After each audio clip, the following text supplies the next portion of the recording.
Good morning, everyone, and welcome back to another video. In this one, we're going to be diving into some of my favorite cash plays for this Sunday for Week 10 over here on Draftkings and FanDuel. I'm excited to get into this one with you. It's going to be a really good week. There's quite a few injuries that are going to create a lot of value on the slate. We're able to pay up for some of those high-priced guys that we need to in these cash games. So there's only like one real direction I'm looking to take this. So we're going to jump right into this one. If you have not already, please do leave a like on this video. I greatly appreciate your support as always. And if you do have any questions, comments, or concerns for me, please leave them in the comment section below. Whether it's DraftKings, FanDuel, Yahoo, any DFS site, or season-long fantasy question, I am happy to give y'all advice when I can. All right, now for cash games this week at quarterback, I'm looking for somebody that's got a high floor, and this week it's got to be Lamar Jackson at that top price tag. I'm going to mention Lamar Jackson just because I think he's the best play at QB this week at 7,300. But with some of the other chalk plays that are at the positional players, it's hard to fit them in. It would be a lot easier if we could fall down and save some with like Ryan Fitzpatrick or something like that. I don't know which way I'm going to ultimately approach yet, but I don't want to say anything other than Lamar Jackson should be one of your best cash plays at QB, just because of how safe his floor is. And I do want to plug in a defense real quick as well, just so that we can watch the salary cap. Let's go with like the Browns. Yeah, might even go with the Browns anyway, because it's not like Josh Allen's not going to make at least 2 mistakes this week. So, and now here at running back in cash, you're not feeding Christian McCaffrey in cash. You're not doing it. If you are, and it works out for you, more power to you. But I personally will not be fading Christian McCaffrey in cash games. And then at running back, still one of the other really safe plays that we've seen a lot of volume from is Marlon Mack here for the Indianapolis Colts. I've loved Marlon Mack all year long just because the volume is there. 20-plus carries a game, for the most part. 19 carries, 1 target. He's getting 20-plus looks every single game this season except for that Oakland game and also for that Atlanta game. But other than that, 20-plus looks. I love Marlon Mack this season. His volume is there. It's a guarantee. And playing against this weak Miami team, and especially if Brissett misses, I think that they're just going to ground and pound the ball. So I like Marlon Mack. Whether or not Brissett plays doesn't really matter to me. Marlon Mack's a great play for cash. And then a lot of people are also going to be on David Montgomery apparently for cash. I was pretty surprised by this. Detroit's run defense is not what it has been of years past, unfortunately, especially last year. They had one of the best in the league with Damon Snacks Harrison, but he's not the same man he was. So unfortunate, yes, but apparently I was surprised when I was reading a lot of the the stats this week, especially the projected ownership. David Montgomery is not going to be a low-owned tournament play. It seems he's going to be kind of middle of the pack in ownership, but an okay play in cash. If we were to plug him in at 5,300, playing at home against that Lions team, we have to get up to Michael Thomas in cash. He's going to be way too highly owned for me to want to fade him, so I just don't plan on doing it. And then let's see, if we continue wide receiver, I do want to mention one more that's high. It's just critical. I mean, you can't miss this one. Sterling Shepard out. And then if we jump over here to tight end real quick, Evan Ingram out. And all that means to me is Golden Tate. Golden Tate's volume, because I think he played that 1 week in his first or second game. Maybe I'm wrong. I know he played one game where they were both out, I think, and he had just ridiculous volume. Maybe it was one of those 2 games or something. But regardless, with these 2 guys out, you do need Golden Tate. I think that it's a really it's a lock for me in all formats for the most part, but especially cash games. I think that kind of makes Saquon a really good play in tournaments, if I'm being honest. I don't think you have to play Golden Tate in tournaments, but I think that he's a must-play in cash. A lot of people don't really seem to be on Golden Tate as high as I am. And then one other wide receiver I did want to mention is Christian Kirk. I mentioned him in the GPP plays video yesterday, but he's just a safe play. He's a safe play, but I feel like we have yet to see his true ceiling, which is unfortunate because I think it's there. I just think I need Kyler Murray to get it together a little bit more and focus on him like these 11 to 12 target games, because I think Christian Kirk should have no problem putting up a 35-point fantasy game.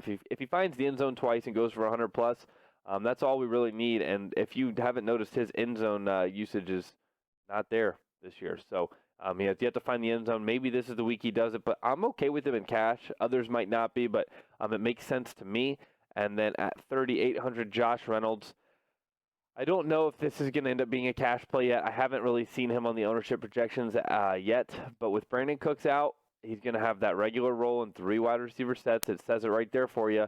Cooper Kupp, Robert Woods, and Josh Reynolds will be on the field alongside Gerald Everett and Tyler Higbee and Todd Gurley. There's a lot of weapons on that team, but I don't see how Josh Reynolds doesn't hit $3,800 value. I do like Josh Reynolds quite a bit. I'm honestly okay with him in cash, more so than other people probably are.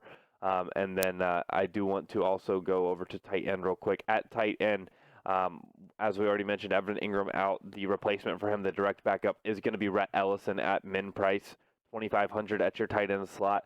I'm okay with punting tight end with Rhett Ellison. I don't think it's the best play in the world, but I think it's okay in cash because you're going to be able to get up to Michael Thomas, Christian McCaffrey, and hopefully Lamar Jackson as well.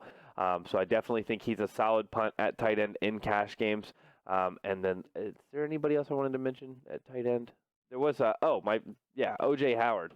O.J. Howard's he's one of my tournament tight ends. But Jonnu Smith, actually, with Delaney Walker out. Jonnu Smith gets the volume.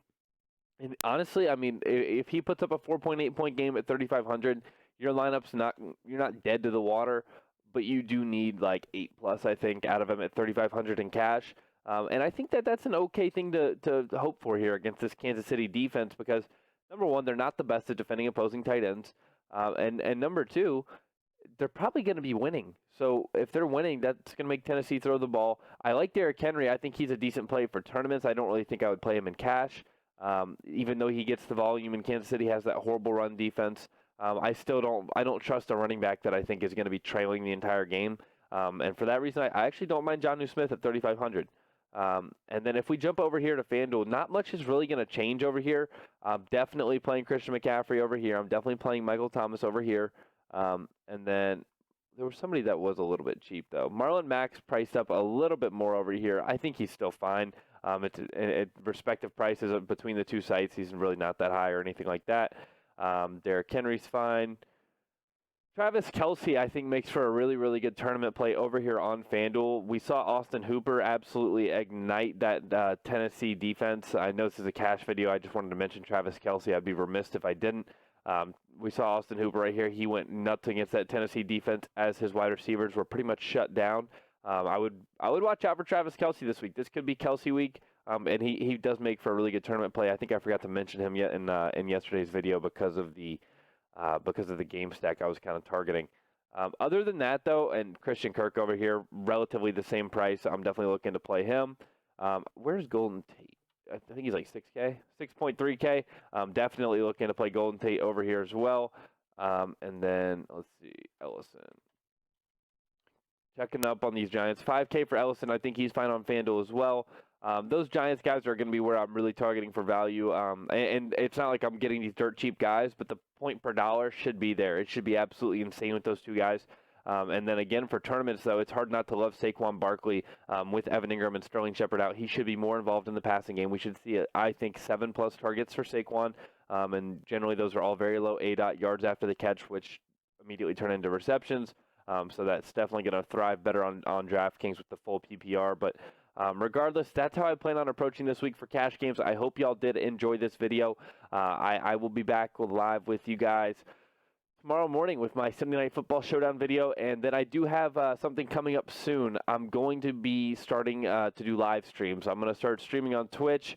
I have a Twitch channel still from years past, and I'm definitely going to start streaming over there. I have to get things set up a little bit further, but I will be coming out live, hopefully like before locks of NBA slates, like between like maybe 6 and 7 right before the tip-off.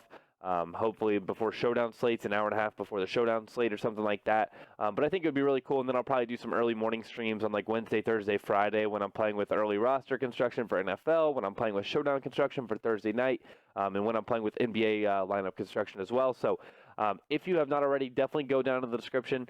My Twitch TV account is linked in the description. You can go ahead and follow me.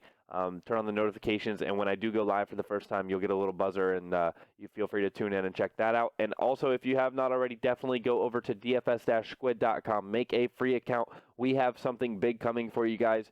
It's going to be wild. So make sure you get over there, make your free account. You're not going to want to miss what we have coming in store for you this week, and I will see you guys tomorrow morning. Good luck to everybody tomorrow.